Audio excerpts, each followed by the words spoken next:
to talk to us at the University of Waterloo. Can I begin just by asking you to tell us about yourself, who you are and what you do now, and particularly how did your career bring you to this position? Okay, so my name is Allyson Hewitt, and I am the Senior Fellow in Social Innovation here at the MaRS Discovery District in Toronto. And I started here in 2007 as the director of a program called SIG at MaRS. SIG stands for Social Innovation Generation. It's a national collaborative of 4 nodes across the country, one node being the University of Waterloo, where Frances Wesley is the her title is chair, J.W. McConnell Chair in Social Innovation, and so the other partner is the McConnell Foundation out of Montreal, and then a group called Plan in Vancouver, headed by a social entrepreneur by the name of Al Mansky, and so now Al is basically SIG West, and the other partner is MaRS, and so we've got MaRS, Waterloo, McConnell, and Plan. And together we run a national collaborative to try to create a continuous culture of social innovation in Canada. We have a national director who works out of MaRS, but is running this national collaborative, and his name is Tim Drayman. So that's where I am now. MaRS is an interesting innovation center, what we call convergence innovation, where we take lots of divergent thoughts and ideas and people and bring them together to converge around new ways of growing talent for the innovation economy, creating high-impact ventures that can create jobs and create wealth, and also social impact. And thirdly, looking at systems transformation. So how do we look at the kind of barriers and opportunities to create systems change? So those are the 3 things that we do there. Very interesting. Take a break before I go into my history. So that's where we're at. No, that's great. Thank you. That's very helpful. So your own history. So before I was here at MaRS, I worked for Sick Kids in a national child advocacy role, working primarily in the prevention of injuries to children. And before that, I led an organization called Community Information Toronto, where my social innovation is something called 211. So that's 3-digit access to human service information. So you can call there and find out, how do I find a nursing home for my mom? Or I think I may have someone in my house who has problems with alcohol, but I don't know where to start.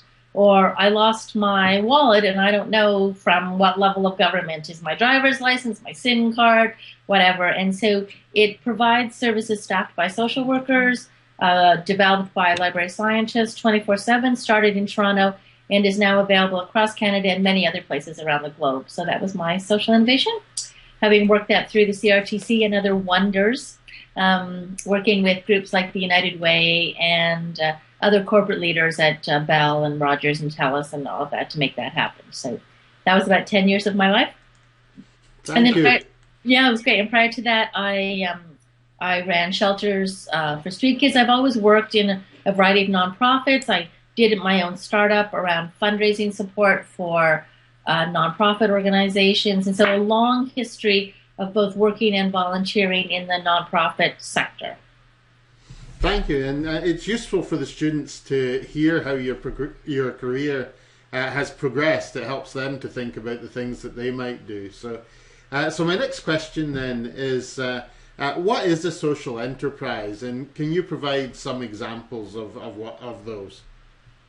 Absolutely. So traditionally, a social enterprise was a nonprofit organization that had a revenue-generating component to it. So if you think about Goodwill Industries, for example, and they used to have kind of workshops for people with various forms of disabilities, and then they would sell those products. Right now, social enterprise has a much broader term. It tends to include both for-profits and not-for-profits. And these are organizations that have a blended value in terms of creating money and creating impact. So if we think about the corporate structure on a bit of a spectrum, on one side of it we have charities who used to say, I'm doing great work, give me a check, leave me alone, let me do my good work.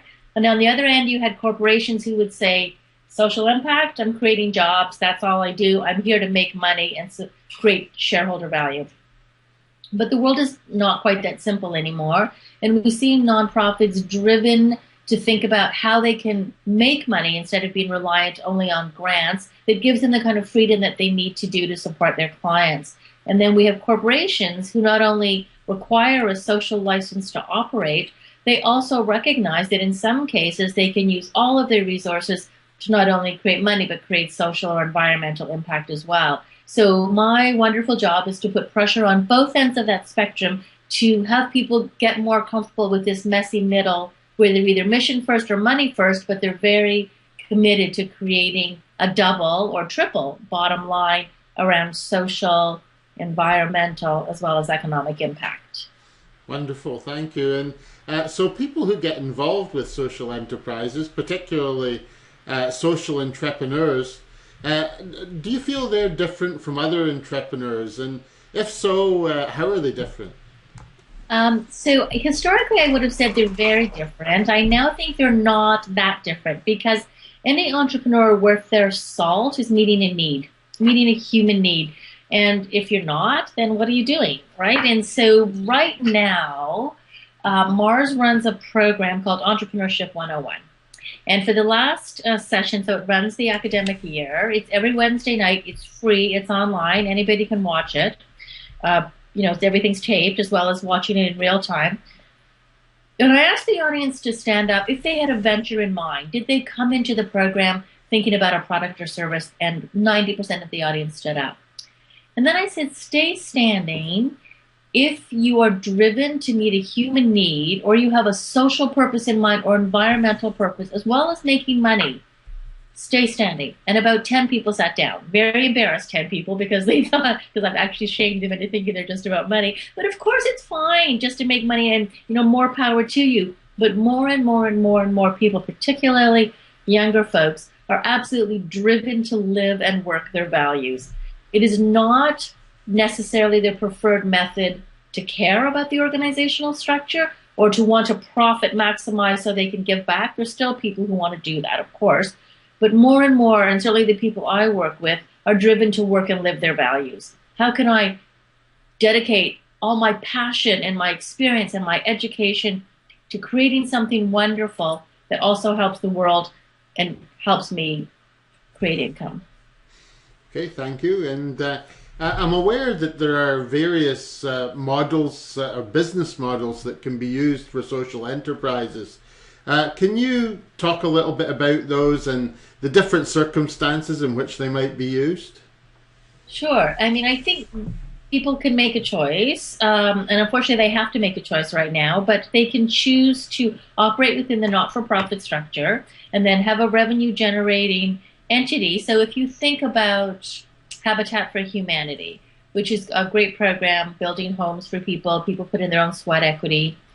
When they get donations or they have excess materials, they've actually now figured out that what they should do is set up a store, and they're called Restore, and people can go in there and buy products or donate products. So that's an example of a social enterprise where the funds go back to support the mission of the nonprofit organization.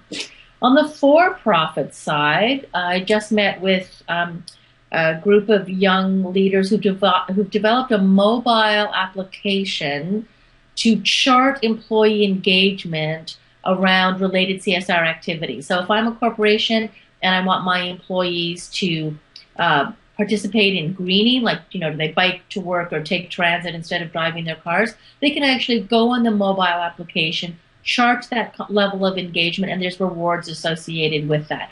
So that can be everything from you turn out the lights at night when you go home to encouraging more healthy behavior in employees. So one is chosen the for-profit, one is chosen the not-for-profit.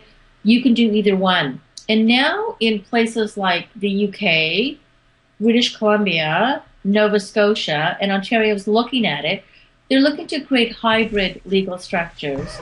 In the UK, they're called KICs, or community interest companies. There are programs like this in the US called L3Cs, or low-profit limited liability corporations. And there's also something called benefit corporations, or B Corps. In Canada, right now, B Corps it's a certification process that you go through. So you sit in the for-profit world, but you fill out a set of ISO-like standards that show that you have both a social as well as a financial mission. But in the U.S., they've actually turned that into legislation. So it's called benefit corporation legislation, and it's a bit of a brand that folks can hang their hat on. So think of Tom and Jerry's or any of those kinds of programs, Tom Shoes, Patagonia, those kind of programs. And in Canada, Bullfrog Power, for example, is a B Corp. So we're supporting that. So right now in Ontario, you have to choose between a for-profit and a not-for-profit, but they are looking at developing this hybrid legislation that recognizes this blended value world, and some places are ahead of us and have done that already. Interesting. And related to that then, social innovation. How would you define that? It's typically part of social enterprises sometimes, and can you provide some examples of that too? So for us at SIG, social innovation is really about new ways of solving social challenges, but it's also about engagement of vulnerable populations in a way that creates more resilience. So if you think about some things that are fundamentally Canadian, when we think about universal health care or peacekeeping or the forerunner to the modern day women's movement being the Women's Institute, which started in Stoney Creek, Ontario, these are fundamental social innovations, and they're not any different than how Canadians define themselves, right? At our core, that's how we see ourselves. And so for us, social innovations can be a new product or process or way of thinking that leads to those improved social outcomes, given that they are social in both their means and their end. So I've given you examples of some traditional ones, and then the more modern day examples are, the kinds of things that I've been talking about that these social enterprises or social ventures are living, which is how do we think about becoming more environmentally sustainable, and what are the ways that we could do that? How are we tackling child poverty by looking at new ways to reduce poverty? So historically, we would think about the food bank movement, feeding the next hungry person. And social innovation for us means thinking at the systems level, not only about feeding that person, which is critically important, which is more the social service, but understanding the conditions that cause that person to come to you in the first place, and then thinking about how do we mobilize resources and authority flows and other kinds of opportunities to create an impact so the next hungry person doesn't come to us, right? So rethinking food sustainability as opposed to just feeding someone who's in front of you, which is critically important, in which I don't want to let anybody off the hook around doing, and we've got to always do that. But we don't want to continually do that without thinking about the systems that led to it. Yep, that makes sense. And so systems thinking is something that is more prevalent, I think, in a lot of business fields today, but it certainly seems to me to feature in discussions around social entrepreneurship. And I wonder if you could explain that and why it's important. Yeah, it's critically important. So I think just building off the last question, it's not enough. It's not enough just to help them. I used to say in the world of social services, I've done my job because I've helped one person, and I think that's true. That's really terrific. But we've got an obligation to think at scale. We've got an obligation to understand complexity.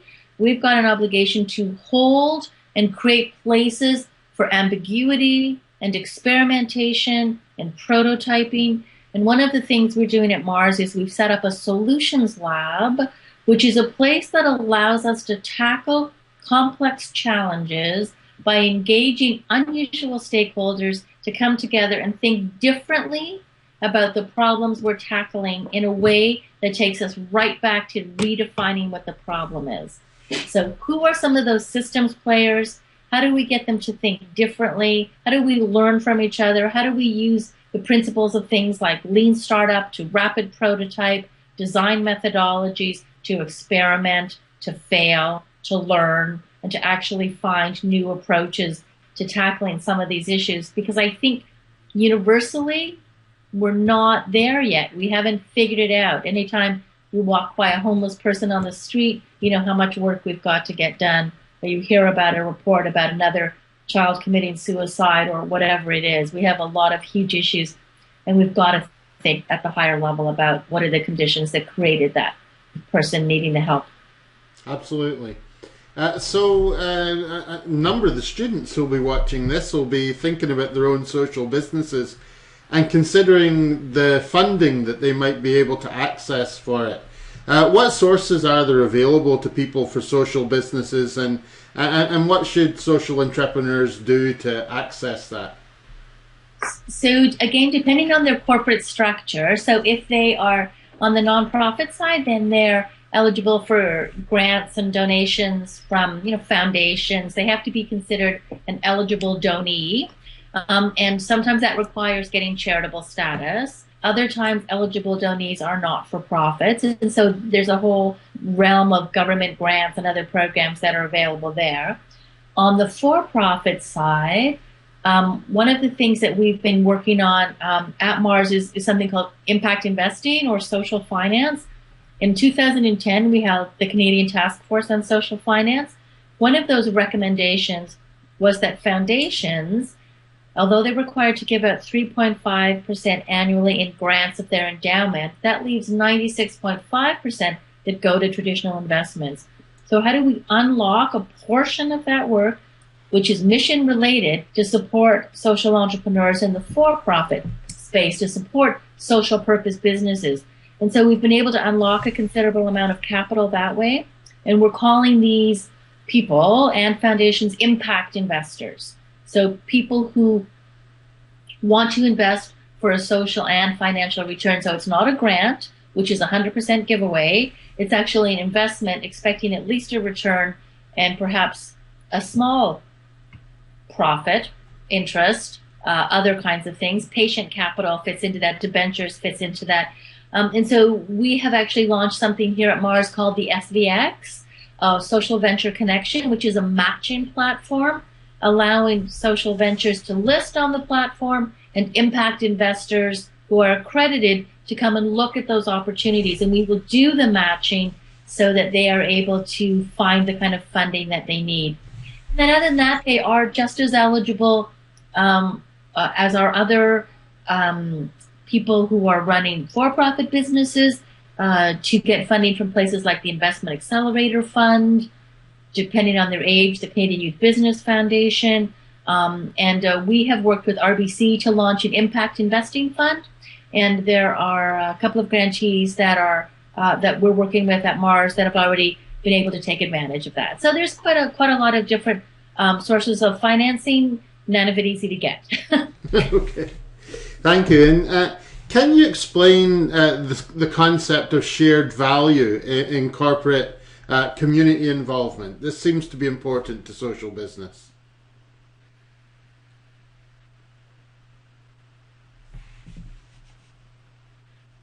In terms of thinking how they can support communities, would write a check. They write a check and say, there we go, thank you, United Way, for example, our work here is done. And then they started to think more about their own corporate social responsibility, and they began to think about how not only could they support organizations, which are very important, it's very important to support groups like the United Way.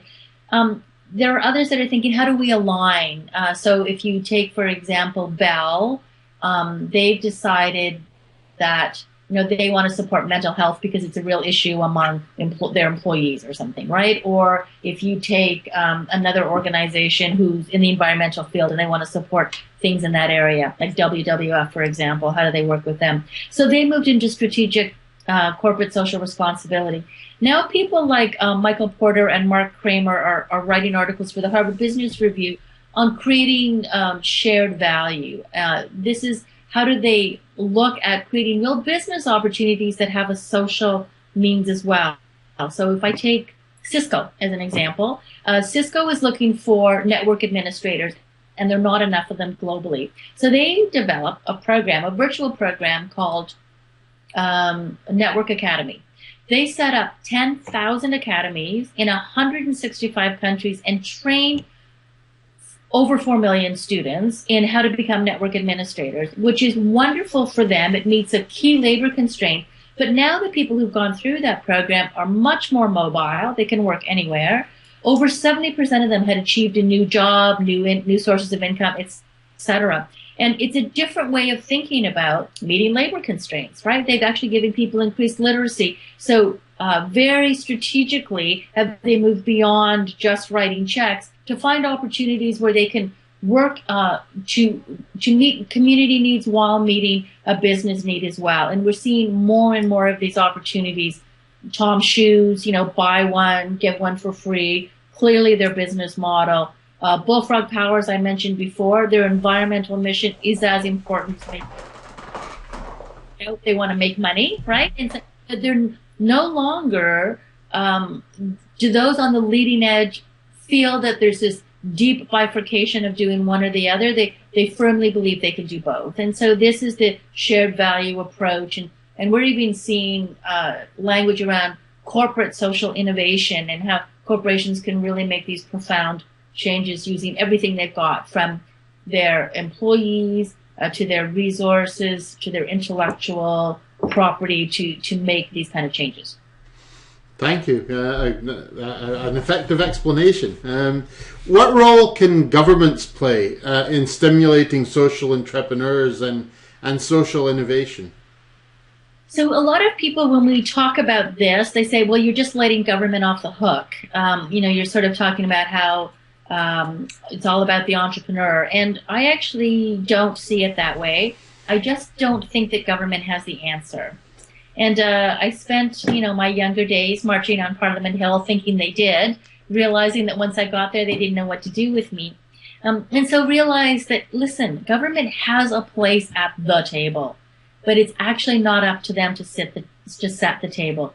That they've got to come, they've got to invite business, they've got to invite the entrepreneurs, they've got to invite the end users, and they've got to play a role which is around incentives. It's around enabling legislation. It's around this hybrid legal structure that we talked about before that recognizes this blurred value kind of space. So government will always have a role. It's just that some in the social purpose sector have felt it's only their role. And I don't agree with that. I think they'd be much more impactful as conveners and as those that are able to offer a perspective on the role of public policy and what they can do to enable, but not to own. I do believe it has to be owned by the community and by this grassroots combined with corporate, combined with academic. I mean, we all have so much to bring to the problem. Our problems are so complex. I fundamentally believe no one sector can solve it on their own. Interesting. So the people who are watching this at the University of Waterloo, many of them will be technical entrepreneurs or potential technical entrepreneurs and keen to engage in social entrepreneurship. Do you see any examples of that where technical entrepreneurs are taking a social entrepreneurship direction? I do. And part of my job at MaRS is to support entrepreneurs who are coming primarily from the worlds of technology, clean tech, life sciences, and help them envision how they can create a social impact as well. So I'll give you one example of an organization called BitStrips. They came in through our technology area. They're effectively animators, and they had done a new way of animation. They were thinking about Disney and Pixar as their potential buyers, and wonderful work. But because we also look at things through a social impact lens at MaRS, we sort of explored with them what was going on. So they created an ability for you and I to make avatars. And so what about school kids? Would school kids be interested in this? What do you mean? Well, I'm not sure. Let's play this out. And so we did some pilot work with the Toronto District School Board. We found that almost right away, kids would use this, and they started to do things like tell stories of being bullied. They couldn't talk about it. They couldn't tell anybody about it. But of course, in cartooning, it's very non-threatening. And because they can create avatars, they could do it in a very safe kind of way. So TDSB held a competition using BitStrips around bullying, and they were astounded by the response that they got to that. What a very interesting social impact that came out that no one had envisioned. I also mentioned these guys from Green Gauge Mobile who have this mobile device around employee engagement. So very much focused on the technology, but it's encouraging employees to help with the environment, to become healthier. It's like that whole nudge theory.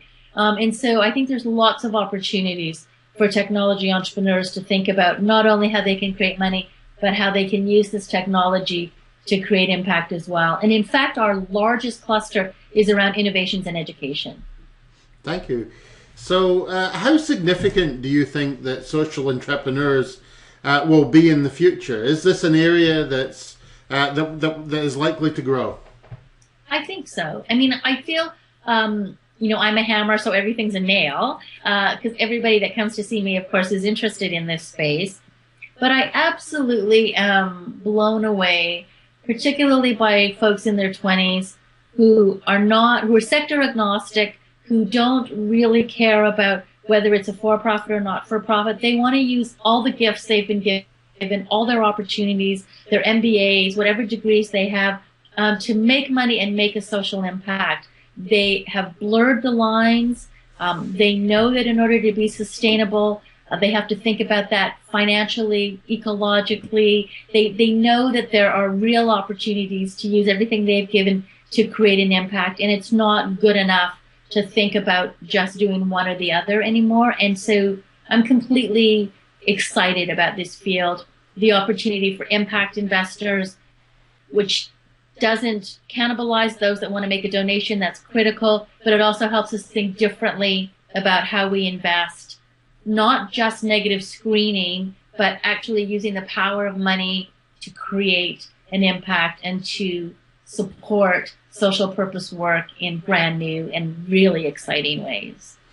Wonderful, thank you. And my final question is one that I like to ask everyone I interview. It's basically if they have any final words of advice for the students looking forward at their careers. Particularly for you, Allyson, have you any particular words of advice for people who want to become a social entrepreneur? I do. Funny you should ask. I think my first degree is in criminology. When I was going through school, there were no directors of social entrepreneurship. And so folks don't know what jobs are out there. They really do have to follow their passion. And if I could be so presumptuous as to give any kind of advice, I would say to people, what I really value are those that can speak the languages of multiple sectors. Spend some time in government, spend some time in the for-profit corporate world, spend some time in nonprofits, and learn to speak the language of all of them so that you can really be what I think is going to be needed more than anything, which is this knowledge broker, this network weaver, this one that can go between the sectors, that can get folks to work differently to create this new impact. Don't think that you're only on one path. And I know that people who are in school right now recognize that they're not going to stay in one job the rest of their lives. But really take advantage of every opportunity you're given to learn all you can, and then you can turn that into the product, the service, whatever it is that's going to make a real difference. Coming from all of those different sectors, you will be uniquely valuable. Sounds like good advice to me. And Allyson, thank you very much for talking to the students at the university today. Your video is likely to be used in classes for a few years, looking forward from now, and I think that many students will benefit from your expertise. So thank you very much. Oh, well, thank you for the opportunity. Okay.